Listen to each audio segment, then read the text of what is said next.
YouTube. Today we're going to go over Sokolsky's opening, also known as the Polish opening, basically 1b4. The idea behind 1b4 is white wants to control the center from a distance with the move bishop b2. This opening is actually very similar to another hypermodern opening called Larsson's opening, which starts with 1b3. The two major differences being that number one, 1b4 in some ways is more ambitious because it's trying to control the center without allowing black to defend the e5 square with the move knight c6. And it's also more dangerous because you're also creating more weak squares in white's camp. And 1b4 is actually a more offbeat move than 1b3. So 1b3 is actually considered somewhat safer, according to theory. But here, let's just go right into the theory. So after 1b4, e5 is black's most logical reply. Black wants to place a pawn in the center of the board right where white tries to control it. Bishop b2 is white's normal response, putting this bishop in the center of the board, attacking this pawn. At this point, black has two options. Black can allow white to capture this pawn, or black can simply try to defend it. If black tries to defend it, he can not defend it with the move knight c6, because after the move knight c6, b5, knight e5, he would actually lose the pawn after e3, since the bishop is defending this pawn on b5. The knight would have to retreat, and then simply bishop captures pawn. And in this position, white is simply up a pawn and is simply better. So knight c6 not being possible leaves black with two options to attempt to defend this pawn. The first option is black could play the move f6. After the move f6, white would actually switch gears. White would play the move e4. This is a move that Fischer actually played when he faced the move f6. The point being is that in e-pawn openings, the move f6 really isn't all that good. So then that sacrifices this pawn. Black gets to play bishop captures b4, but then white takes control of the light scores with bishop c4. Now, what white actually intends to do here is white actually intends to play sort of a king's gambit hybrid system, which will give white a huge attack considering that black has thrown in this weak f6 move, and this diagonal is extremely weak. After white continues with moves like, say, f4, and then at some point queen h5, and then possibly knight f3 to h4, white's position is very weak and it's nearly indefensible. And Fischer actually won a very nice game with the white pieces in a simultaneous exhibition playing this exact variation, and it hasn't been revisited very much simply because of that. The other option to defend this pawn is the move d6. Now, this is kind of interesting. Against d6, we actually don't want to play e4. The reason we don't want to play e4 is oftentimes d6 will actually run into the move after e4. We can run into the move a5. The whole point of d6 is black wants to play a type of King's Indian defense structure where the knight typically goes to d7, this knight goes to f6, g6, bishop g7, and castles. If this structure occurs, we would very much like to plant white pawns on e4 and b5, where we have free reign over the square c5. At this point, black would have a strategically much stronger position if this pawn ends up on e4. This is why typically after d6 controlling the e5 square, white will typically take the other strategy, which is to play e3 and d4. And that way black does not get control of the square c5, and white manages to keep a firm grip on the center of the board, and he can continue developing his pieces naturally. These types of positions are usually considered relatively level, and it's about an even game for both sides, if both sides have a pretty firm grip on what their plans are.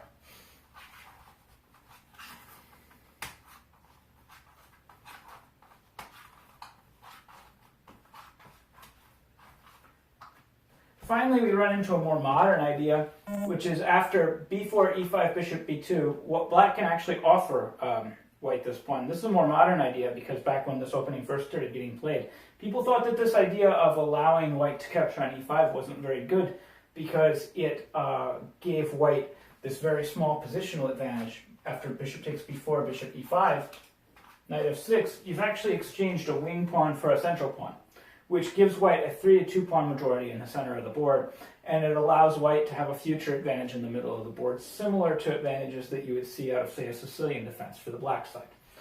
In this case, though, it turns out that it's actually kind of difficult for white to activate this majority, and there was one particular line that was giving white headaches for the longest time, and that line proceeded after knight f3, d5, e3, castles kingside, bishop e2, c5. Notice that white can't play d4 in this position because of this temporary pin, nor has he been able to play d4 in this position for the last several moves.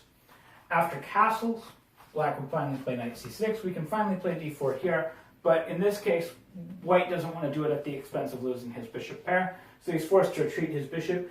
g3 is a better retreat square than b2 in this case, and you'll see why in one more move, because black continues with the move d4. This basically nullifies white's pawn majority in the center of the board. Even though white has a pawn majority, he's unable to activate it. And because of this, black's position is probably a little bit stronger here. Black has more space, black has more freedom of movement, and black is doing a little bit better. And this was actually putting a stop to the Polish for many years. And there were actually quite a few Polish players that were getting in even worse trouble because they weren't retreating the bishop to g3, they were retreating the bishop to b2.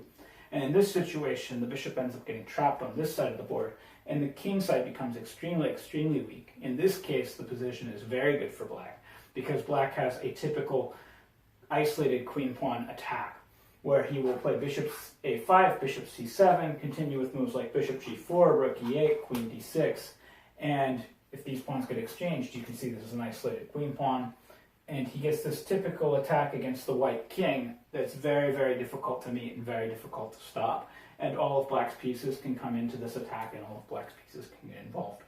And this was really putting this opening to shame for several years, to where the best practitioners were having a very difficult time playing it. However, there is an alternative to this strategy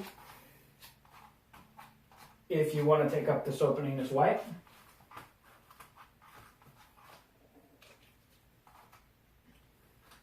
After the move bishop b2, bishop takes b4, bishop takes e5, knight f6, your best move here is the immediate c4.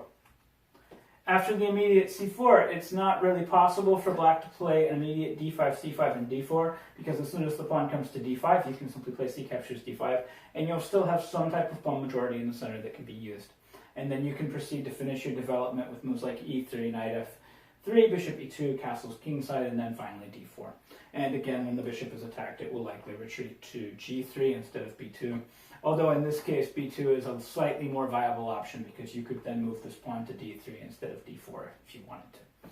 So this is a totally reasonable position for white, and it's about a level position actually. It's approximately equal. It's very similar to positions that you would see out of Sicilian defense.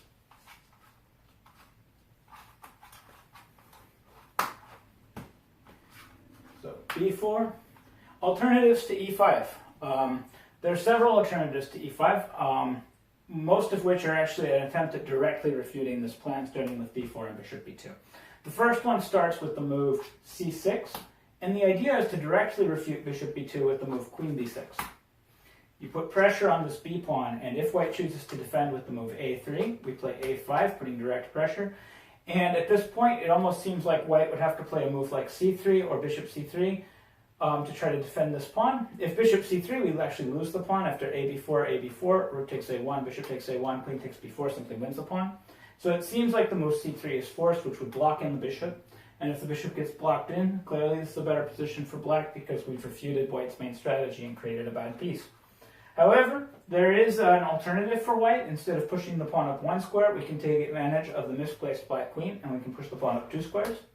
And after a captures b4, we can play this tactical concept. We can play c5, attacking the queen, and then the queen cannot actually take the pawn, because then we have a captures b4, which is a double attack against the queen and against the rook, which wins material.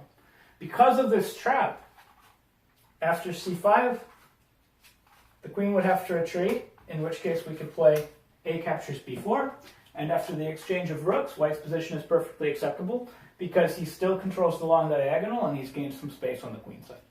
The second attempt at refuting this opening directly is still the move c6, but instead of misplacing the queen, we simply choose not to misplace the queen. After bishop b2, we simply play a5 immediately. a5 immediately is a very strong move if white continues with a3, with the same concept discussed previously. We would play a captures b4, rook a1, bishop a1, and now queen b6. And at this point, white would have no choice. White would have to play bishop c3, which would lose a pawn to knight a6, or white could play pawn c3, in which case, again, we strategically destroyed this piece. And this is actually a success story for black. However, again, White has an alternative, and that alternative is an aggressive tactical reply. White can play the positional sacrifice, b5. At this point, black has two options. Black can leave this pawn here, in which case white can simply defend it with e3 or exchange it off with a move like, say, b captures c6, or black can take it on this move or on the next move with the move c captures b5. At this point, white would continue aggressively with the move e4, threatening this pawn. Notice white is starting to achieve a large lead in development here. If the pawn pushes itself, we can play a pure pawn sacrifice with a3, a captures, knight captures, massive development lead for white with a position very similar to one you would see out of a Benko gambit, although this is a superior Benko gambit for white because now black has several weaknesses that white can play into, and white already has a large development lead. Another way that black can play this is instead of b4, black can try to hold the pawn. This is actually somewhat disastrous after knight c3, b4, and then knight d5 hitting the queen again. White has a huge development lead, threatening knight to c7, and this position is actually very, very difficult for black to hold. On a move like, say, queen c6, which would be quite weak, d6 would probably be a little bit better in this case. A move like, say, bishop b5 creates massive amounts of problems for black, to the point where it's actually very difficult to defend. You can't take, because of knight c7 check picking up the queen, you'd be forced to make another queen move, and then white can make even another development move with knight f3, which threatens another threatening move, which would threaten another move like, say, bishop e5. This position is very, very strong for white. I would say that white, in spite of being down a pawn, is probably slightly better here, especially considering he can push a3 at any point and continue with another very favorable pawn sacrifice.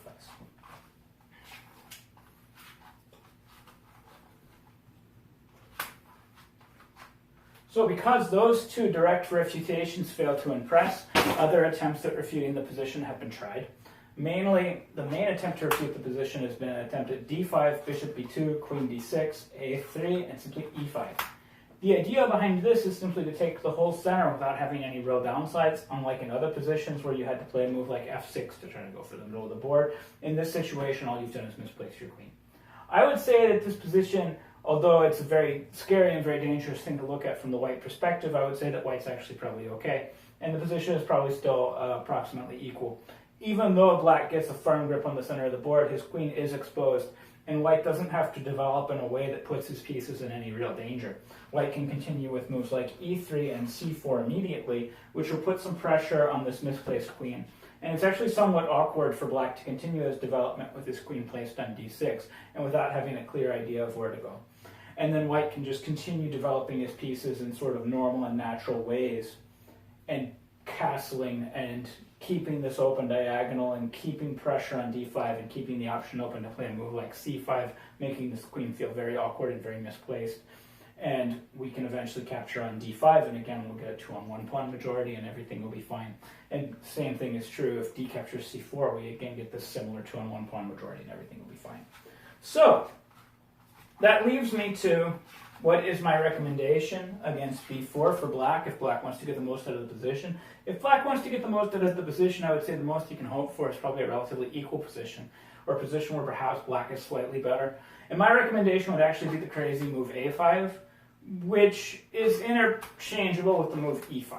You could play it with e5 if you want to play something that looks a little bit less crazy, but in the end it would be the same idea. After bishop b2, d6, and then say e3 or knight f3 or etc., you would play the move a5 because you want to try to gain control of the square c5. Once you gain control of the square c5 after b5, you can play this King's Indian attack formation with knight f6, g6, bishop g7, knight d7, and you're trying to get that firm grip on the square c5. In these positions, it's very important that white plays e3 and not e4 so that he can maintain that grip on c5 as well.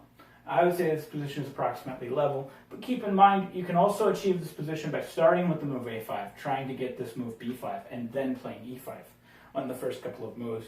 I think that gives black the best possible chances to try to get some sort of advantage out of this position. Although this particular position, which I think can be achieved kind of by force, or this particular structure, I think is about level and offers good play for both sides. That is 1b4. I hope you enjoyed the video. Please like, subscribe, and share. Thank you.